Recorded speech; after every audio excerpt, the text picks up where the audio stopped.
শেষমেশ ডক্টর ইউনূসের শেষ রক্ষাও হলো না। নির্বাচনের আগেই কঠিন অ্যাকশন নিয়ে ফেলেছেন সেনাপ্রধান। বিস্তারিত জানতে ভিডিওগুলো দেখতে থাকুন।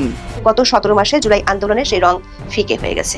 নানামুখী বিশ্লেষণ চলছে, শান্তিতে নোবেল বিজয়ী থাকা সত্ত্বেও কেন বাংলাদেশ শ্রীলঙ্কা হতে পারল না। এখন বাংলাদেশের মানুষ চাইছে জগদ্দল পাথরের মতো খাড়ে চেপে বসা ইউনূস সরকারের বিদায়।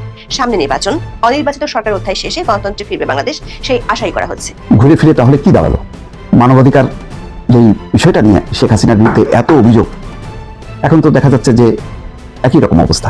এর বছরে এত কিছুর পরেও যদি বলেন মব বলে কিছু নেই, তাহলে আপনি তাকে কি বলবেন? কিংবা সমালোচনা করার মতো ভাষা আপনার আদৌ থাকবে কিনা, আপনার আদৌ কিছু বলা উচিত কিনা, নাকি আপনার নিজেই আসলে মরে যাওয়া উচিত? এই ব্যাপারগুলো সামনে এসে চলেন কিছু মানুষের পেছনে একদম আগুন ধরিয়ে দিই। বর্তমান সময়ে অর্থাৎ বিগত কয়েক সপ্তাহ থেকে দেখতে পাচ্ছি একটা শ্রেণী অনলাইনে রটানোর চেষ্টা করছে আগামী নির্বাচনে বাংলাদেশ আওয়ামী লীগ অংশ নিচ্ছে। এখন আমার তাদেরকে প্রশ্ন, আগামী নির্বাচনটা কি 12 ফেব্রুয়ারি নির্বাচন? 12 ফেব্রুয়ারি নির্বাচনের আছে আর কয়েকদিন, এক সপ্তাহ। তাহলে কিভাবে বাংলাদেশ আওয়ামী লীগ অংশ নেবে? হ্যাঁ, আপনারা এমনটা বলতে পারেন, 12 ফেব্রুয়ারি নির্বাচন হচ্ছে না, নির্বাচন পরবর্তীতে অনুষ্ঠিত হবে, সেই নির্বাচনে বাংলাদেশ আওয়ামী লীগ অংশ নেবে। আপনারা আরেকটা ভাবে বলতে পারেন, 12 ফেব্রুয়ারি নির্বাচনে যে দল ক্ষমতায় আসবে এই নির্বাচন বেশি দিন স্থায়ী হবে না, অর্থাৎ যে সরকার গঠন করবে সেই সরকার বেশি দিন থাকতে পারবে না। পরবর্তীতে আরেকটা নির্বাচন হবে, সেই নির্বাচনে বাংলাদেশ আওয়ামী লীগ অংশ নেবে, একটা ইনক্লুসিভ ইলেকশন হবে এবং সেই ইলেকশনের মধ্যে দিয়ে বাংলাদেশ আওয়ামী লীগ ক্ষমতায় আসবে। আসসালামু আলাইকুম প্রিয় দর্শক, নতুন একটা ভিডিওতে সবাইকে স্বাগতম। তো ইতিমধ্যে আপনারা অনেকগুলো ভিডিওর অংশবিশেষ দেখেছেন, তো দেখে নিশ্চয়ই বুঝতে পেরেছেন যে ভিডিওটা আসলে কতটা গুরুত্বপূর্ণ এবং আকর্ষণীয় হতে চলেছে। তো চলুন কথা না বাড়িয়ে সম্পূর্ণ ভিডিওটা দেখে আসি। দেখার আগে বলবো, যারা আমাদের চ্যানেলটি এখনও পর্যন্ত সাবস্ক্রাইব করেননি দয়া করে সাবস্ক্রাইব করে দিন। যারা ইতিমধ্যে সাবস্ক্রাইব করেছেন তাদের অসংখ্য ধন্যবাদ। তো প্রিয় দর্শক, চলুন কথা না বাড়িয়ে একটি লাইক দিয়ে সম্পূর্ণ ভিডিওটা দেখে আসি। আওয়ামী লীগ যখন ক্ষমতায় ছিল তখন দলটির নেতারা প্রায় বলতেন শেখ হাসিনার বিকল্পকে। কোটা সংস্কার আন্দোলনের সময় আন্দোলনকারীরা তার জবাবে বলেছিল বিকল্প তারা সবাই। কিন্তু গত 17 মাসে জুলাই আন্দোলনের সেই রং ফিকে হয়ে গেছে। নানামুখী বিশ্লেষণ চলছে, শান্তিতে নোবেল বিজয়ী থাকা সত্ত্বেও কেন বাংলাদেশ শ্রীলঙ্কা হতে পারল না, নিধন পক্ষে নেপালের মতো হতে পারলো না কেন? মন্দের ভালো হিসেবে এখন বাংলাদেশের মানুষ চাইছে জগদ্দল পাথরের মতো খাড়ে চেপে বসা ইউনূস সরকারের বিদায়। সামনে নির্বাচন, অনির্বাচিত সরকার অধ্যায় শেষে গণতন্ত্রে ফিরবে বাংলাদেশ, সেই আশাই করা হচ্ছে। কিন্তু আওয়ামী লীগবিহীন এই নির্বাচন নিয়ে প্রভাবশালী সাময়িকী দ্য ইকোনমিস্ট সোমবার যে নিবন্ধ প্রকাশ করেছে তাতে বলা হচ্ছে যে বাংলাদেশের ভোটাররা শাঁখের করাতেই পড়েছে। দেশটির ভোটারদের সামনে আছে কলঙ্কিত অতীতের একটি দল, তার বিকল্প হিসেবে আছে তালেবান ঘরানার আরেকটি দল। এর মধ্য থেকে আগামী 12 ফেব্রুয়ারি নির্বাচনে একটি বেছে নিতে হবে বাংলাদেশিদের। এর মধ্যে সবচেয়ে বড় বিপাকে পড়েছে দেশে থাকা নির্বাহী আদেশে কার্যক্রম নিষিদ্ধ থাকা আওয়ামী লীগের নেতারা। তারা এখন বিএনপি ও জামাতের ও এনসিপির কাছে মহামূল্যবান ভোটার। গত 17 মাসে যেখানে জয় বাংলা বললে শিকার হতে হয়েছে মব সন্ত্রাসের, সেখানে ভোটের মাঠে জয় বাংলা জয় বঙ্গবন্ধু স্লোগান দিয়ে নির্বাচনের মাঠে একসময় প্রতিপক্ষের জন্য ভোট চাইতে হচ্ছে আওয়ামী লীগের নেতাদের। বিস্তারিত জানতে চলুন যাওয়া যাক বিশ্লেষণ। 16 ফেব্রুয়ারি ইকোনমিস্টের ওয়েবসাইটে বাংলাদেশ নিয়ে নিবন্ধটি প্রকাশিত হয়। নির্বাচনী প্রচারে নেমে তারেক রহমানের সাড়া পাওয়ার বর্ণনা দিয়ে শুরু হয়েছে ইকোনমিস্টের প্রতিবেদনটি, যেখানে বলা হয়েছে তারেক রহমান বুলেট প্রুফ বাসের ভিতরে থেকে নির্বাচনী প্রচারণা চালাচ্ছেন। তার এই প্রচারের সময় সড়কের দুই ধারে সমর্থকেরা জড়ো হয়ে থাকে। ইকোনমিস্ট বলছে, সাবেক 2 রাষ্ট্র ও সরকার প্রধান জিয়াউর রহমান ও খালেদা জিয়ার ছেলে 60 বছর বয়সী তারেক রহমান জনপ্রিয় একটি রাজনৈতিক পরিবারের উত্তরাধিকার নিয়ে রাজনীতিতে আছেন। নিবন্ধটিতে বলা হয়েছে, আওয়ামী লীগের পতনের পর আসন্ন নির্বাচন নিয়ে যেমন আশাবাদী হওয়ার সুযোগ আছে, তেমনি শঙ্কার বহু দিকও আছে। এতে বলা হয়, গণতন্ত্রে ফেরার এই প্রক্রিয়া দেশের আইন শৃঙ্খলা পরিস্থিতির উন্নতি, বিনিয়োগকারীদের আস্থা অর্জন এবং ভারতের সঙ্গে বাংলাদেশের বিদ্যমান টানাপোড়েনের সম্পর্ক মেরামতে সহায়ক হয় বলে আশা করা হচ্ছে। তবে যে স্বপ্ন দেখিয়ে জুলাই আন্দোলন হয়েছিল, সেই স্বপ্ন যে অনেক দূরে চলে গেছে তাও তুলে ধরেছে ইকোনমিস্ট। এখানে জামাতের উত্থানকে বড় চমক হিসেবে দেখছে ইকোনমিস্ট। 1971 সালে মুক্তিযুদ্ধের বিরোধিতাকারী দল জামাত বাংলাদেশের স্বাধীনতার বিরোধিতাই শুধু করেনি, পাকিস্তানি বাহিনীর সহযোগী হয়ে হত্যা, ধর্ষণ, লুটপাট নেমেছিল। 2024 সালে পতনের আগে জামাতকে নিষিদ্ধ করেছিল শেখ হাসিনার সরকার, কিন্তু মোহাম্মদ ইউনূসের নেতৃত্বাধীন অন্তর্বর্তী সরকার আমলে নিষেধাজ্ঞা কাটিয়ে ওঠার পাশাপাশি ঘুরে দাঁড়িয়েছে দলটি। ইকোনমিস্টের দৃষ্টিতে বাংলাদেশের জুলাইয়ের পট পরিবর্তনের পর সবচেয়ে সুবিধাজনক অবস্থানে দেখা যাচ্ছে জামাত এবং বিএনপিকে। তবে এখানে সবচেয়ে বড় চমক হচ্ছে জামাত। ইন্টারন্যাশনাল ক্রাইসিস গ্রুপের টমাস হিন মনে করেন, জামাতের এই নতুন জনসমর্থনের কারণ শুধু ইসলামপন্থী দল হওয়ার কারণে নয়, এর বাইরেও কারণ আছে। জামাত দাবি করছে তারা ক্ষমতায় গেলে মধ্যপন্থা অবলম্বন করবে, দেশ পরিচালনায় সবার সমান অধিকার নিশ্চিত করবে। তারপরও যে শহুরে মানুষ আতঙ্কে তা তুলে ধরেছে ইকোনমিস্ট, কারণ তারা দেখছেন নির্বাচনে নারী প্রার্থী বর্জিত জামাত নারীদের ঘরে ঢুকিয়ে দেওয়ার নানা ইঙ্গিত দিচ্ছে। জামাতের আমিরের টুইটার অ্যাকাউন্ট থেকেও বিতর্কিত একটি পোস্ট সে আশঙ্কার বারুদ আরো বাড়িয়েছে। যদিও জামাতের পক্ষ থেকে দাবি করা হয়েছে দলটির আমিরের আইডি হ্যাক করে এই পোস্ট দেওয়া হয়েছিল। দর্শক, বাংলাদেশের আগের 12টি জাতীয় সংসদ নির্বাচনে জামাত সবচেয়ে বেশি আসন জিতেছিল 18টি, তাও আবার 5ম জাতীয় সংসদ নির্বাচনে। 4 দলীয় জোটের শরিক হিসেবে 8ম জাতীয় সংসদ নির্বাচনে জিতেছিল 17টি আসন, আর ভোটের পার্সেন্টেজ হিসেবে সর্বোচ্চ 5ম জাতীয় সংসদ নির্বাচনে পেয়েছিল 12.13% ভোট। কিন্তু ত্রয়োদশ জাতীয় সংসদ নির্বাচনের প্রেক্ষাপট ভিন্ন। আওয়ামী লীগকে ভোটের মাঠ থেকে বাইরে রাখায় জামাত এখন বড় দল বিএনপির সঙ্গে পাল্লা দিয়ে নির্বাচনী প্রচার চালাচ্ছে। আওয়ামী লীগ থাকাকালে এই দুটি দল ছিল মিত্রতার বন্ধনে, এখন তাদের সেই বাঁধন আলগা হয়ে গেছে। জনমত জরিপে বিএনপির এগিয়ে থাকার তথ্য তুলে ধরে ইকোনমিস্ট লিখেছে, এর আগে বিএনপি 3বার ক্ষমতায় গেলেও তাদের শাসনকাল ছিল প্রশ্নবিদ্ধ। 2001 থেকে বিএনপি সরকার গঠনের পর তারেক রহমান কোনো পদে না থেকেও যে সবকিছু চালাতেন তা এসেছে নিবন্ধে। উইকিলিক্সের ফাঁস হওয়া তথ্যের বরাতে বলা হয়েছে, তারেক রহমান তখন ছিলেন বাংলাদেশে সবচেয়ে দুর্নীতিগ্রস্ত ব্যক্তিদের একজন। ঘুষ নেওয়ার জন্য তিনি হয়ে উঠেছিলেন কুখ্যাত, তার লন্ডনে থাকাটি ছিল স্বেচ্ছা নির্বাসন, তাও বলা হয়েছে নিবন্ধে। ইকোনমিস্ট বলছে, 17 বছর পর লন্ডন থেকে ফিরে তারেক রহমান এখন ক্ষমতায় গেলে নানা ইতিবাচক পরিবর্তনের প্রতিশ্রুতি দিচ্ছেন। তাকে এখন উদারপন্থী অনেকেই সমর্থন দিচ্ছেন। তারা ভাবছেন 17 বছর আগের তারেক রহমান আর এই তারেক রহমান এক নয়। কিন্তু তারপরও এই নির্বাচনে বাংলাদেশিদের জন্য বিকল্প দুটি মোটি আকর্ষণীয় নয় বলে দেশের একজন বিশ্লেষকের বরাতে বলেছে ইকোনমিস্ট। প্রভাবশালী এই সংবাদ মাধ্যমটি বলেছে, বাংলাদেশের সামনে এখন কলঙ্কিত অতীতের দলটি শাসনে নাকি তালিবান ঘরানার কোনো শাসনে পড়বে, সেটাই ভোটারদের সামনে বড় প্রশ্ন হয়ে দেখা দিয়েছে। নিবন্ধটিতে তালিবান ঘরানার দল হিসেবে বোঝানো হয়েছে জামাত ইসলামীকে, যারা আওয়ামী লীগ ক্ষমতা হারানোর পর স্বাধীন বাংলাদেশে নিজেদের সবচেয়ে সুসময় পার করছে। আর কলঙ্কময় দল হিসেবে বোঝানো হয়েছে বিএনপিকে, যে দলটি এখন তারেক রহমানের নেতৃত্বে চলছে। দর্শক, বিদেশি সংবাদ মাধ্যমে আসা এই অভিযোগগুলো নির্বাচনী প্রচারণা শুরু হওয়ার পর থেকে দুই দলের শীর্ষ নেতাদের মুখেও শোনা যাচ্ছে। আনুষ্ঠানিক প্রচারের শুরু থেকেই দুই বড় জোটের তরফে একে অপরকে আক্রমণ করে বক্তব্য দেওয়া হচ্ছে। কখনো নেতারা সরাসরি বলছেন, কখনো কোনো দলের নাম না নিয়ে আকারে ইঙ্গিতে অতীত কর্মকাণ্ডের সমালোচনা করছেন, কখনো বা বিভিন্ন অভিযোগ আনছেন পরস্পরের বিরুদ্ধে। তবে জামাত ও বিএনপি নিজেদের মধ্যে যতই অভিযোগ আর পাল্টা অভিযোগ করুক না কেন, একটি বিষয়ে দল দুটির মধ্যে মিল দেখা যাচ্ছে, সেটি হলো আওয়ামী লীগের ভোট ব্যাংকে কিভাবে বাগানো যায়। আওয়ামী লীগের নেতাকর্মীদের সমর্থন আদায় করতে জামাত ও বিএনপি একেবারে আদা জল খেয়ে নেমেছে। 3রা ফেব্রুয়ারি মাদারীপুর 1 বা শিবচর আসনে অভাবনীয় কাণ্ড ঘটেছে। দৈনিক প্রথম আলোর খবরে বলা হচ্ছে, বিএনপির প্রার্থী নাদিরা আক্তারের উঠান বৈঠকে উপস্থিত হন দীর্ঘদিন পলাতক থাকা কার্যক্রম নিষিদ্ধ আওয়ামী লীগের আলোচিত অন্তত 20 জন নেতাকর্মী। বিএনপি প্রার্থীকে বিজয়ী করতে তারা এই উঠান বৈঠকে হাজির হয়ে দেন বক্তব্য। জয় বাংলা, জয় বঙ্গবন্ধু স্লোগান দিয়ে চেয়েছেন ধানের শীষে ভোটও। আওয়ামী লীগের এসব নেতার দাবি, তারা সাবেক চিফ হুইপ নুরি আলম চৌধুরী লিটনের নির্দেশে ধানের শীষের প্রার্থীর পক্ষে নির্বাচনী প্রচারে সমর্থন জানাচ্ছেন। আওয়ামী লীগের এমন প্রচারকে ঘিরে স্থানীয় রাজনীতিতে নতুন করে আলোচনা ও বিতর্কের সৃষ্টি হয়েছে। উঠান বৈঠকে শিবচর পৌরসভার 1 নম্বর ওয়ার্ডের সাবেক কাউন্সিলর ও আওয়ামী লীগ নেতা আক্তার হোসেন খান জয় বাংলা স্লোগান দিয়ে 3 মিনিটের বক্তব্য দেন। এ সময় তিনি বিএনপির ধানের শীষের পক্ষে কাজ করে যাওয়ার প্রতিশ্রুতি দেন। বক্তব্য শেষে তিনি জয় বাংলা, জয় বঙ্গবন্ধু বলেন। দর্শক, কিছুদিন আগেও জয় বাংলা বললে যেখানে মব সন্ত্রাসের শিকার হতে হতো, জয় বঙ্গবন্ধু বললে সরকার ও তার মিত্র দলগুলো ফ্যাসিস্টের দোষর আখ্যা দিত, সেখানে এখন প্রতিপক্ষের জন্য ভোট চাইতে গিয়ে এই স্লোগান ফিরে আসছে। প্রশ্ন হলো, আওয়ামী লীগের শীর্ষ নেতৃত্ব মানে শেখ হাসিনা যেখানে নো ভোট নো ভোট কর্মসূচি পালন করতে বলছে, সেখানে এভাবে জয় বাংলা, জয় বঙ্গবন্ধু স্লোগানে এক সময় প্রতিপক্ষের জন্য ভোট চাওয়া হচ্ছে কেন? সবশেষ 4 ফেব্রুয়ারি দিল্লিতে শেখ হাসিনার সাথে দলের নেতাদের যে বৈঠক হয়েছে, সেখানেও তিনি একই নির্দেশ দিয়েছেন। দলের অন্য একটি সূত্র বলছে, দুটো কারণে অনেক আসনে, বিশেষ করে যেসব আসন আওয়ামী লীগের দুর্গ বলে পরিচিত, সেগুলোতে আওয়ামী লীগের নেতাকর্মীদের কৌশলী হতে হচ্ছে। প্রথমত, নির্বাচনের আগেও পরে বিএনপি জামাতের নির্যাতন থেকে বাঁচতে। দ্বিতীয়ত, এর মধ্যে বিভিন্ন জরিপ আন্তর্জাতিক সম্প্রদায়ের মতামতের একটি বিষয় পরিষ্কার হয়েছে, আওয়ামী লীগের জনভিত্তি আছে, সেটি আরো বেশি প্রাসঙ্গিক করে তোলার জন্য আপাতত দলটির স্থানীয় অনেক নেতা এমনটা করছেন। গত কয়েকদিন ধরে আওয়ামী লীগের নিষেধাজ্ঞার বিষয়ে আন্তর্জাতিক সম্প্রদায়গুলোর তৎপরতা বাড়ার পাশাপাশি দেশের অভ্যন্তরেও আওয়ামী লীগের প্রাসঙ্গিকতার তথ্য উঠে আসছে নানা জরিপে। 4 ফেব্রুয়ারি uncovering the public pulse findings from a nationwide survey শীর্ষক মতামত জরিপে বলা হয়, আগে যারা আওয়ামী লীগকে ভোট দিতেন তাদের 48.2% এবার বিএনপিকে ভোট দেবেন। সংবাদ সম্মেলনে বলা হয়, এছাড়া আগে আওয়ামী লীগকে ভোট দিতেন এবং 29.9% ভোটার জামাতকে, 6.5% ভোটার জাতীয় নাগরিক পার্টিকে ভোট দেবেন বলে জানিয়েছেন। কমিউনিকেশনস অ্যান্ড রিসার্চ ফাউন্ডেশন বা CRF ও Bangladesh election and public opinion studies একসঙ্গে এই জরিপ করেছে। এখন এ পর্যন্ত, সবাই ভালো থাকুন। দর্শক, অন্তর্বর্তী সরকার 1.5 বছর অতিক্রম করেছে। এই 1.5 বছরে কেমন ছিল তাদের শাসন ব্যবস্থা, কেমন ছিল তাদের চেষ্টা, কেমন ছিল আইন শৃঙ্খলা পরিস্থিতি, এ বিষয়ে নতুন একটি রিপোর্ট তৈরি হয়েছে। একটি বেসরকারি সংস্থা এই ব্যাপারে একটা গবেষণা প্রতিবেদন প্রকাশ করেছে আজকে। সেই প্রতিবেদনে আমরা দেখছি ভয়াবহ একটা চিত্র। তারা বলতে চাইছে যে বিগত 17 মাসের যে সময়, এই সরকারের যে শাসন, সেই শাসন সুশাসন ছিল না। সেই শাসনে মানবাধিকার পরিস্থিতি কোনোভাবেই গ্রহণযোগ্য ছিল না। মানবাধিকার লঙ্ঘনের একের পর এক ঘটনা ঘটেছে।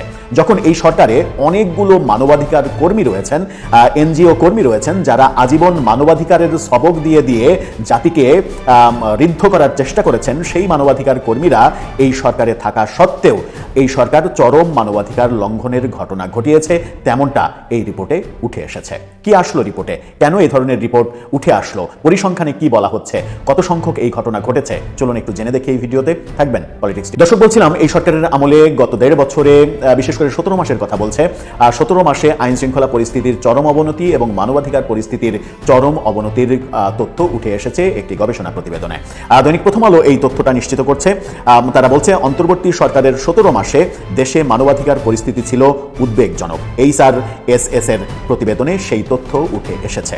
উদ্বেগটা কি চলুন একটু জানি। অন্তর্বর্তী সরকারের 17 মাসে 2024 সালের সেপ্টেম্বর থেকে 26 সালের জানুয়ারি পর্যন্ত দেশে মানবাধিকার পরিস্থিতি উদ্বেগজনক বলে জানিয়েছে মানবাধিকার সংস্থা human rights support society. Interestingly এখানে তারা বলছে 2024 সালের সেপ্টেম্বর থেকে, অথচ আগস্ট পুরোটাই কিন্তু প্রায় এই সরকার ক্ষমতায় ছিল। আগস্টটা তারা গোনায় ধরেনি। যদি আগস্টটা গোনায় ধরতো তাহলে এই যে পরিসংখ্যান, এই পরিসংখ্যান আমার মনে হয় যে দ্বিগুণেরও বেশি হতে পারত। তারা কি টেকনিক্যালি 2024-এর আগস্টটা বাদ দিয়ে দিল? সেটা একটা ইন্টারেস্টিং ব্যাপার হতেই পারে। সংস্থাটি বলছে এই সময়ে রাজনৈতিক সহিংসতা, মব ভায়োলেন্স, সাংবাদিক নির্যাতন, মত প্রকাশের স্বাধীনতায় হস্তক্ষেপ, সীমান্ত হত্যা ও আইন শৃঙ্খলা পরিস্থিতির অবনতি সহ নানামুখী মানবাধিকার লঙ্ঘনের ঘটনা ঘটেছে। এর মধ্যে একমাত্র সরকারের কর্তৃত্বের বাইরে ছিল সীমান্ত হত্যা। তাছাড়া সবই এই সরকারের কর্তৃত্বের মধ্যে ছিল। জাতীয় প্রেস ক্লাবে আজকে এই প্রতিবেদনটা তুলে ধরা হয়। সংবাদ সম্মেলনে মানবাধিকার কর্মী নূর খান লিটন বলেন, মব ভায়োলেন্স এমন একটা পর্যায়ে গিয়েছিল যে রাষ্ট্রীয় বাহিনীগুলো এ বিষয়ে যথাযথ পদক্ষেপ নিতে পারেনি। মব সন্ত্রাস করে বিভিন্ন অফিস আক্রমণ করা হয়েছে। যখন এই প্রতিবেদন আজকে প্রকাশ করা হয়, তখন আজকে ইন্টারেস্টিংলি উত্তরবঙ্গে একটা অনুষ্ঠানে আমাদের স্বরাষ্ট্র উপদেষ্টা তিনি বলেছেন যে দেশে মব বলে কিছু নেই। কি ভয়ঙ্কর কথা! অথচ প্রতিবেদন বলছে যে এই 17 মাস শুধু মবই হয়েছে। নূর খান লিটন আরো বলেছেন, এই নূর খান লিটন কিন্তু সরকারের বিভিন্ন কর্মকাণ্ডের সঙ্গেও জড়িত রয়েছেন। তিনি কি বলছেন? এই সময়ে কিছু অদৃশ্য শক্তির উপস্থিতি লক্ষ্য করা গেছে। অদৃশ্য শক্তির কথা বলছে, যারা পেছন থেকে কলকাঠি নাড়িয়েছে। এর মাধ্যমে গণ অভ্যুত্থানের যে চরিত্র, সক্রিয়তা ও আদর্শ ছিল সেটা ম্লান হয়েছে। অর্থাৎ জুলাই আন্দোলন কিংবা অভ্যুত্থানের যে মূল যে মোটিভ, সেই মোটিভ ম্লান হয়ে গেছে, সেই মোটিভ আর নেই। প্রতিবেদনে বলা হয় 2024 সালের গণ অভ্যুত্থানের পর গঠিত অন্তর্বর্তী সরকার বিচার বিভাগীয় স্বাধীনতা ও মানবাধিকার উন্নয়নে কিছু পদক্ষেপ নিলেও বেশিরভাগ ক্ষেত্রেই সেই পদক্ষেপগুলো কোনো কাজে দেয়নি। মব ভায়োলেন্স নিয়ন্ত্রণ করতে না পারায় নাগরিক নিরাপত্তা, মানবিক মর্যাদা ও সামাজিক ন্যায়ের প্রশ্নে জনমনে হতাশা ও উদ্বেগ রয়েছে। যখন এই ভয়ঙ্কর তথ্য তারা দিচ্ছে, তখন সরকার বলছে মব বলে কিছু নেই। রাজনৈতিক এবং নির্বাচন কেন্দ্রিক সহিংসতার কথা তারা বলছে। 17 মাসে 1411টি রাজনৈতিক সহিংসতায় কমপক্ষে 195 জন নিহত এবং 11,219 জন আহত হয়েছে। উল্লেখ্য দর্শক, এখানে কিন্তু খুবই একটা ইম্পর্টেন্ট তথ্য, 2024 সালের আগস্ট মাসের তথ্য এই প্রতিবেদনে নেই। 2024 সালের আগস্টের তথ্য যদি এটাতে সংযুক্ত করা হয়, তাহলে এই যে সংখ্যা, এই সংখ্যা দ্বিগুণের বেশি হয়ে যাবে, এটা নিশ্চিত। আধিপত্য বিস্তার, রাজনৈতিক প্রতিশোধ, সমাবেশ ও নির্বাচন কেন্দ্রিক সংঘাত, চাঁদাবাজি ও স্থাপনা দখল, এসব প্রধান এই কারণগুলোর মধ্যে এগুলো প্রধান ছিল। রাজনৈতিক দলগুলোর মধ্যে সবচেয়ে বেশি ক্ষতিগ্রস্ত হয়েছে বিএনপি। দলটির সঙ্গে সংশ্লিষ্ট 704টি ঘটনায় 121 জন নিহত এবং 7,131 জন আহত হয়েছে। যদিও অনেকে সমালোচনা করেন এই ঘটনাগুলো তাদের অন্তর্দ্বন্দ্বের কারণেই হয়েছে। একই সময়ে সন্ত্রাসী হামলায় 236টি ঘটনায় 156 জন নিহত ও 249 জন আহত হয়েছেন। এছাড়া 300-র বেশি মানুষ গুলিবিদ্ধ হয়েছেন। শতাধিক রাজনৈতিক কার্যালয় ও 130টির বেশি বাড়িঘর, ব্যবসা প্রতিষ্ঠান এবং যানবাহন ভাঙচুর, অগ্নিসংযোগ করা হয়েছে। চিন্তা করা যায়, শতাধিক রাজনৈতিক কার্যালয় ধ্বংস করে দেওয়া হয়েছে, 130টির বেশি বাড়িঘর, ব্যবসা প্রতিষ্ঠান এবং যানবাহন ভাঙচুর এবং ধ্বংস করা হয়েছে। ত্রয়োদশ জাতীয় সংসদ নির্বাচন সামনে রেখে গত অক্টোবর থেকে ডিসেম্বর পর্যন্ত 3 মাসে 155টি নির্বাচন কেন্দ্রিক সহিংসতায় 7 জন নিহত এবং 1403 জন আহত হওয়ার ঘটনা ঘটেছে। এরা 7 জনের কথা বলছে, কিন্তু টিআইবি বলছে 15 জনের কথা। উল্লেখ্য, ঘটনার মধ্যে পল্টনে গুলিবিদ্ধ ইনকিলাব মঞ্চের মুখপাত্র শরীফ ওসমান হাদির সিঙ্গাপুরে চিকিৎসাধীন অবস্থায় মারা যান, সেই রিপোর্টের মধ্যে এসেছে। মব ভায়োলেন্স এবং সাংবাদিক নির্যাতন ব্যাপারে তারা বলছে, প্রতিবেদনে উল্লেখ করা হয়েছে 17 মাসে মব ভায়োলেন্স ও গণপিটুনি সংখ্যা 413টি। এই ঘটনায় 259 জন নিহত, মবে 259 জন নিহত হয়েছে। আর বাংলাদেশ সরকারের স্বরাষ্ট্র উপদেষ্টা বলছেন দেশে মব বলে কিছু নেই। আহত হয়েছে 313 জন। সাংবাদিকদের উপরে 427টি হামলার ঘটনা ঘটেছে। এখানে 6 জন সাংবাদিক নিহত হয়েছেন, 834 জন নির্যাতন এবং হয়রানির শিকার হয়েছেন। এ সময় 49টি মামলায় 222 জন সাংবাদিককে অভিযুক্ত করা হয়েছে। কি ভয়াবহ ব্যাপার! এছাড়া প্রথম আলো, ডেইলি স্টারের কার্যালয়ে ভাঙচুর এবং অগ্নিসংযোগের ঘটনা তো রয়েছে। সাইবার নিরাপত্তা আইন ও সাইবার সুরক্ষা অধ্যাদেশের আওতায় 41টি মামলায় 69 জন অভিযুক্ত ও 33 জন গ্রেপ্তার হয়েছে। মাত্র 33 জন গ্রেপ্তার। অধিকাংশ মামলা সামাজিক যোগাযোগ মাধ্যমের কন্টেন্টকে কেন্দ্র করে হওয়ায় আইনের অপব্যবহারের আশঙ্কা প্রকাশ করছে তারা। অর্থাৎ বেশিরভাগই সামাজিক যোগাযোগ মাধ্যমে এটাকে জোরপূর্বক এই মামলায় ফাঁসানোর ব্যাপারও হয়েছে, এরকম ইঙ্গিত দিচ্ছে তারা। বিচার বহির্ভূত হত্যা এবং সংখ্যালঘু নির্যাতনের কথা বলছে। 17 মাসে 60 জন নিহত হওয়ার ঘটনা। কারাগারে মৃত্যু হয়েছে 127 জন আসামির, যার মধ্যে 44 জন কয়েদি মৃত্যু হয়েছে 44 জন। আরেকবার শোনেন, কয়েদি মৃত্যু হয়েছে 44 জন, আর 83 জন হাজতির মৃত্যু হয়েছে, যারা জেলখানায় যাওয়ার আগে থানা হাজতে মারা গেছে। 83 জন হাজতি মারা গেছে। সাবেক শিল্পমন্ত্রী নুরুল মজিদ হুমায়ুন সহ কয়েকজনের মৃত্যু ঘিরে পরিকল্পিত হত্যার অভিযোগও উঠেছে, সেই ব্যাপারও তারা বলছে। সংখ্যালঘু সম্প্রদায়ের উপরে 56টি হামলায় 1 জন নিহত এবং 27 জন আহত হওয়ার ঘটনা ঘটেছে। এ সময় 17টি মন্দির, 63টি প্রতিমা, 65টি বাড়িতে হামলা এবং ভাঙচুরের ঘটনা ঘটেছে, যেখানে প্রায় 150-র বেশি ঘটনার কথা বলা হচ্ছে। কিন্তু বাংলাদেশ সরকার বলছে 71টি ঘটনা ঘটেছে এবং 1 জন নিহত হওয়ার ঘটনা ঘটেছে। ভারতীয় গণমাধ্যম দাবি করছে ডিসেম্বর এবং জানুয়ারিতেই 17 জন নিহত হওয়ার ঘটনা ঘটেছে সাম্প্রদায়িক হামলায়। মানে কোন রিপোর্ট কিভাবে যে আমরা বিশ্বাস করব, কিভাবে আমরা গ্রহণ করব, এই ব্যাপারে আমাদেরকে কনফিউশনের মধ্যে পড়তে হয়। মাজারে হামলা, ভয়াবহ যে ঘটনা, এখানে বলা হচ্ছে যে দেশ জুড়ে মাজারে হামলা এবং ভাঙচুরের ঘটনা ঘটেছে। সীমান্তে 110টি ঘটনায় 43 জন বাংলাদেশি নিহত হয়েছে এই সময়ে 17 মাসে। এছাড়া বাংলাদেশ মিয়ানমার সীমান্তে 3 জন নিহত হয়েছে। নারী শিশু নির্যাতনের শিকার হয়েছে 2617 জন। এর মধ্যে ধর্ষণের শিকার 1016 জন। শিশু নির্যাতনের ঘটনা 478 জন প্রাণ হারিয়েছেন শিশু নির্যাতনের ঘটনায়। এছাড়া শ্রমিক নির্যাতন ও দুর্ঘটনায় শত শত শ্রমিক নিহত এবং আহত হয়েছেন। তারা বলছে দেশের 15টি জাতীয় দৈনিক এবং নিজস্ব উপায়ে সংগৃহীত তথ্যের ভিত্তিতে সেপ্টেম্বর 2024 থেকে জানুয়ারি 2026 পর্যন্ত এই প্রতিবেদন তৈরি করা হয়েছে, যেখানে মাজারে হামলার কথা বলা হচ্ছে যে শতাধিক মাজার ভেঙে পুড়িয়ে দেওয়ার ঘটনা ঘটেছে এই সময়ে। তাহলে সবকিছুই, যতগুলো ইনসিডেন্টের ঘটনা এই রিপোর্টে উঠে আসলো, এখন উচিত সরকারের এই সংস্থাকে জবাবদিহি করা এবং তাদেরকে আইনের আওতায় আনা। তারা যেহেতু প্রতিষ্ঠিত করার চেষ্টা করছে যে বাংলাদেশে গত 17 মাসে মবকে প্রাতিষ্ঠানিকভাবে স্টাবলিশ করা হয়েছে এবং এর পেছনে যে সরকারের ভূমিকা রয়েছে, সরকার নীরব থেকে যে এগুলোকে করতে দিয়েছে, সেটা আজকে স্বরাষ্ট্র উপদেষ্টার বক্তব্যে আরও স্পষ্ট হয়েছে। যিনি বলছেন দেশে মব বলে কিছু নেই, অথচ এই মানবাধিকার সংস্থা, বেসরকারি সংস্থা, তারা বলছে গত 17 মাসে, আবারও বলছি, 2024-এর আগস্টের হিসাব তারা করেইনি। 2024-এর আগস্ট মাসকে বাদ দিয়ে 17 মাসের রিপোর্টে তারা বলছে মানবাধিকারের অবস্থা প্রায় তলানিতে নেমেছে। দর্শক, আপনার মতামত এই ব্যাপারে জানিয়ে লিখতে পারেন আমাদের কমেন্ট বক্সে। ঘুরে ফিরে তাহলে কি দাঁড়ালো? মানবাধিকার যেই বিষয়টা নিয়ে শেখ হাসিনার বিরুদ্ধে এত অভিযোগ, এখন তো দেখা যাচ্ছে যে একই রকম অবস্থা। হিউম্যান রাইটস ওয়াচ শেখ হাসিনার সময় মানবাধিকার লঙ্ঘনের যে সমস্ত রিপোর্ট প্রকাশ করতেন, এখনও কিন্তু সেই একইভাবে তারা রিপোর্ট দিচ্ছে, বলছে যে গুম খুন বন্ধ হয়েছে কিন্তু নির্বিচারে আটক হচ্ছে। কি দাঁড়ালো? ঘুরে ফিরে তো সেই একই অবস্থা। তাহলে ইউনূস সরকার খুবই একেবারে মানবিক সরকার, মানবাধিকারের ঝান্ডা উপরে তুলে ধরে রাখছে, এটা কি বলা যাবে? বলা যাবে না। দেখেন হিউম্যান রাইটস ওয়াচ কি বলছে, যে 2024 সালের জুন থেকে 2025 সালের আগস্ট পর্যন্ত গণপিটুনিতে অন্তত 124 জন নিহত হয়েছে। চিন্তা করছেন, মানে এক বছরে 124 জন শুধু গণপিটুনিতে মারা গেছে সারা দেশে। তারপরে আরো দেখেন কি বলতেছে যে হিউম্যান রাইটস ওয়াচ, যে রাজনৈতিক উদ্দেশ্য প্রণোদিত এবং নির্বিচার আটকের যে চর্চা আওয়ামী লীগ সরকারের আমলে ছিল, তা অন্তর্বর্তী সরকারের সময়ও অব্যাহত রয়েছে। মামলায় অজ্ঞাতনামা হিসেবে কয়েকশো ব্যক্তিকে আসামি করার প্রবণতাও দেখা যাচ্ছে। মানে এক একটা মামলায় 100, 200, 300 আসামি। দেখলেন না সর্বশেষ শেরপুরে জামাতের একজন নিহত হওয়ার ঘটনায় বিএনপি 200, 300, 400 জনের নামে মামলা করছে, তার মধ্যে অন্তত 200 জন নামে মামলা হয়েছে। বর্তমান আওয়ামী লীগের শত শত নেতা কর্মী এবং সমর্থক হত্যা মামলার সন্দেহভাজন হিসেবে কারাবন্দী রয়েছেন। বিচার ছাড়াই আটকে থাকে এসব ব্যক্তির জামিন নিয়মিতভাবে নাকচ হচ্ছে। এই তালিকায় অভিনেতা, আইনজীবী, গায়ক, রাজনৈতিক কর্মীরাও রয়েছে বলে প্রতিবেদনে উল্লেখ করা হচ্ছে। গত বছর শুরু হওয়া অপারেশন ডেভিল হান্ট অভিযানে অন্তত 8,600 জনকে গ্রেপ্তার করা হয়েছে। এছাড়া বিশেষ ক্ষমতা আইন এবং সন্ত্রাস বিরোধী আইনের আওতায় আরো অনেককে আটক করা হয়ে থাকতে পারে বলে আশঙ্কা করছে সংস্থাটি। তাহলে দেখেন গোপালগঞ্জে এটা হচ্ছে একদম নরক বানায় ফেলছে।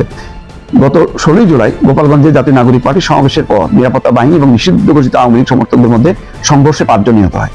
ঘটনার পর পুলিশ কয়েকশো আওয়ামী লীগ সমর্থককে আটক করে এবং 8,400 জনের বেশি মানুষের বিরুদ্ধে 10টি হত্যা মামলা দায়ের করা হয়, যাদের অধিকাংশই অজ্ঞাতনামা। অজ্ঞাতনামা মানে আপনি যাকে খুশি তাকে ধরার একটা লাইসেন্স পেয়ে গেলেন, যদিও সরকার গণগ্রেপ্তারের অভিযোগ অস্বীকার করছে। আচ্ছা, মানবাধিকার সংস্থা অধিকার অক্টোবর মাসের এক প্রতিবেদনে জানিয়েছে যে অন্তর্বর্তী সরকার দায়িত্ব নেওয়ার পর থেকে আইন শৃঙ্খলা রক্ষাকারী বাহিনীর হাতে অন্তত 40 জন নিহত হয়েছে। তাদের মধ্যে 14 জন নির্যাতনে মারা গেছে বলে অভিযোগ রয়েছে। রাজনৈতিক সহিংসতায় প্রায় 8,000 মানুষ আহত এবং 81 জন নিহত হয়েছে। মানে মূল কথা হলো, গুম বন্ধ হলেও চলছে গণগ্রেপ্তার এবং জামিন না দেওয়ার চর্চা। পরিস্থিতি ভালো হয়নি এবং ভালো হবে তার কিন্তু লক্ষণও দেখা যাচ্ছে না। দেখেন ওই যে সাংবাদিক আলমগীর, আনিস আলমগীর, তারপরে আবুল মোহাম্মদ শহীদ খান, মঞ্জুল আলম পান্নার সাথে কি করা হয়েছে। এখনো কিন্তু অনেক সাংবাদিকও কারাগারে আছে, যাদের বিরুদ্ধে হত্যা মামলা আছে। আমি বারবার বলছি যে সুনির্দিষ্ট মামলা হোক, মামলা চলুক, কিন্তু জামিনযোগ্য যে মামলা সেগুলি জামিন পাক, কিন্তু না, ওই আটকে রেখে দিচ্ছে। একজন তো সেই আটকে রাখার কারণে দেখছেন না বাগেরহাটে কি নির্মম পরিণতি সাদ্দামের, যে তার স্ত্রী সুইসাইড করলো, সুইসাইড করার আগে তার বাচ্চাটাকে মেরে ফেললো। আসসালামু আলাইকুম। নির্বাচন নিয়ে নানান ধরনের নাটকীয় ঘটনা ঘটবে, সে কথা আমরা সবাই জানি। কিন্তু আওয়ামী লীগ তো শুরু থেকেই 12ই ফেব্রুয়ারি নির্বাচন প্রতিহতে ডাক না দিলেও দলের শীর্ষ নেতৃত্ব দলীয় নেতাকর্মীদের উদ্দেশ্যে এই নির্বাচন বর্জনের আহ্বান জানিয়ে আসছেন, নির্দেশ দিচ্ছেন। শেখ হাসিনা থেকে সজীব ওয়াজেদ জয় কিংবা আওয়ামী লীগের অন্যান্য পর্যায়ের শীর্ষ নেতাদের পক্ষ থেকে এই আহ্বান জানানো হচ্ছে। এমনকি গত সোমবার ভারতের কলকাতায় একটি অনুষ্ঠানে ভার্চুয়ালি যুক্ত হয়ে সরাসরি একটি বক্তব্যে সজীব ওয়াজেদ জয় দেশ বাঁচাতে হলে এই নির্বাচন বর্জনের আহ্বান শুধু দলীয় নেতাকর্মীদের উদ্দেশ্যেই নয়, দেশবাসীর উদ্দেশ্যেই তিনি আহ্বান জানালেন। এমনকি সামাজিক যোগাযোগ মাধ্যমে এই প্রচারণা তো শুরু হয়েছে যে নো ভোট নো ভোট, কিন্তু প্রকাশ্যে দেশের কোনো কোনো জায়গায় আওয়ামী লীগ নেতারা ধানের শীষের পক্ষে ভোট চাইছেন। ভেতরে আসলে কি ঘটছে? তারা নিজেদেরকে বাঁচাতে নিজেদের সিদ্ধান্তের ধানের শীষের পক্ষে প্রচারণায় নেমেছেন, নাকি দলীয় হাইকমান্ড অথবা স্থানীয় দলীয় নেতাদের নির্দেশে তারা এই কাজটি করছেন, নাকি অন্য কোনো সমীকরণ আসলে ভেতরে ভেতরে ঘটছে? যেমন আমরা বলতে পারি মাদারীপুর 1 আসন শিবচর উপজেলা নিয়ে যেটি গঠিত, সেখানে বিএনপি প্রার্থী নাদিরা আক্তার তার বিভিন্ন বৈঠকে সমাবেশে স্থানীয় আওয়ামী লীগের নেতাদের যারা দীর্ঘদিন পালিয়েছিলেন তারা প্রকাশ্যে এসে নাদিরা আক্তারের পক্ষে প্রচারণা চালাচ্ছেন, জয় বাংলাও স্লোগান দিচ্ছেন, একই সঙ্গে ধানের শীষেও ভোট চাইছেন। আওয়ামী লীগের এই নেতাদের দাবি যে তারা সাবেক চিফ হুইপ নুর আলম চৌধুরী লিটনের নির্দেশেই ধানের শীষের প্রার্থীর পক্ষে প্রচারণা চালাচ্ছেন। যদি সেটি হয়ে থাকে, নিঃসন্দেহে এটি ছোটখাটো কোনো ঘটনা নয়। নুর আলম চৌধুরী লিটনও কোনো ফ্যান্না নেতা নন, আওয়ামী লীগের খুব শীর্ষ পর্যায়ের একজনই বটে এবং শেখ পরিবারের সদস্য। তো বিএনপির একাংশের আবার দাবি, বিএনপির একাংশের নেতা কর্মীরা বলছেন যে মাদারীপুর 1 আসনটি আওয়ামী লীগ অধ্যুষিত এলাকা, জেলার বর্তমান ও সাবেক সব জনপ্রতিনিধি আওয়ামী লীগ ও সাবেক চিফ হুইপ নুর আলম চৌধুরী লিটনের অনুসারী। সাবেক এই সংসদ সদস্যের সবুজ সংকেত পাওয়ার পর থেকে আওয়ামী লীগের পলাতক নেতা কর্মীরা প্রকাশ্যে বেরিয়ে এসে নাদিরা আক্তারের উঠান বৈঠকগুলোতে অংশ নিচ্ছেন এবং ধানের শীষের পক্ষে ভোট চাইছেন। এই যে বৈঠক, এগুলোতে কারা উপস্থিত ছিলেন? যেমন মঙ্গলবারই এই ধরনের বৈঠকে উপস্থিত ছিলেন উপজেলা আওয়ামী লীগের সাবেক সভাপতি থেকে শুরু করে যুবলীগ এবং স্থানীয় জনপ্রতিনিধি অর্থাৎ সাবেক চেয়ারম্যানদের অনেকেই সেই বৈঠকে উপস্থিত ছিলেন। আবার যিনি প্রার্থী ধানের শীষে নাদিরা আক্তার, তার বক্তব্যটিও অবশ্যই এখানে উল্লেখ করার মতন কারণ আছে নিশ্চয়ই। তিনি বলছেন গণমাধ্যমকে, আগামীতে কারো নামে কোনো মিথ্যা মামলা শিবচরে থাকবে না, নির্বাচনের পর আপনাদের অর্থাৎ আওয়ামী লীগ নেতাদের কোনো অযথা হয়রানি করা হবে না। একথা অনেক আগে থেকেই বিএনপি পক্ষ থেকে বলা হচ্ছে, জামাতের পক্ষ থেকে বলা হচ্ছে, আওয়ামী লীগের ভোট নিয়ে দুই দলের মধ্যে যে টানাটানি, এবং এনসিপির পক্ষ থেকেও এই ধরনের আহ্বান জানানো হয়েছে, যে আমরা সবাই জানি। সেই কথাই নাদিরা আক্তার বলছেন। এদিকে নতুন একটি জরিপ বেরিয়েছে, সেই জরিপে দেখা যাচ্ছে যে আওয়ামী লীগ সমর্থকদের 48% পছন্দ করছেন বিএনপিকে, আর 37.4% পছন্দ করছেন জামায়াতে ইসলামীকে। যদিও নানান ধরনের জরিপ নিয়ে নানান ধরনের প্রশ্ন আছে। এই জরিপটি যৌথভাবে পরিচালনা করেছে communication and research foundation CRF এবং Bangladesh election and public opinion studies. এমন একটা গুঞ্জন তো আছে যে আওয়ামী লীগের ভোটাররা ভোট কেন্দ্রে গেলে অবশ্যই তাদের সব ব্যালট বিএনপির বাক্সে যাবে। আবার আওয়ামী লীগের নেতাদের মধ্য থেকেই এরকম অভিযোগটা আছে যে 2024-এর 5 আগস্টের পর থেকে আওয়ামী লীগ, যুবলীগ, ছাত্রলীগ, কৃষক লীগ, শ্রমিক লীগ অর্থাৎ আওয়ামী লীগ এবং এর সহযোগী সংগঠনগুলো রয়েছে তাদের নেতাকর্মীদের উপর স্টিম রোলার চালিয়েছে, মব সন্ত্রাস চালিয়েছে বিএনপি নেতাকর্মীরাই বেশি। তাদের জায়গা, জমি, ব্যবসা প্রতিষ্ঠান সব দখলে নিয়েছে বিএনপি নেতাকর্মীরা। অতএব তাদেরকে ছাড়া যাবে না, তাদেরকে ভোট দেওয়ার প্রশ্নই ওঠে না।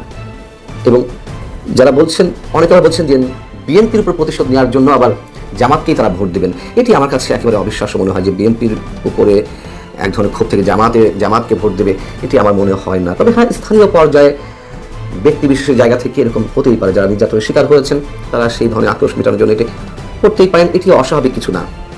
কিন্তু ব্যাপক অংশে গড়ে জামাতকে ভোট দেবে কোনো সিদ্ধান্ত নিয়ে এরকমটি হওয়ার সম্ভাবনা একেবারেই 0%, এটি আমার কাছে মনে হয়।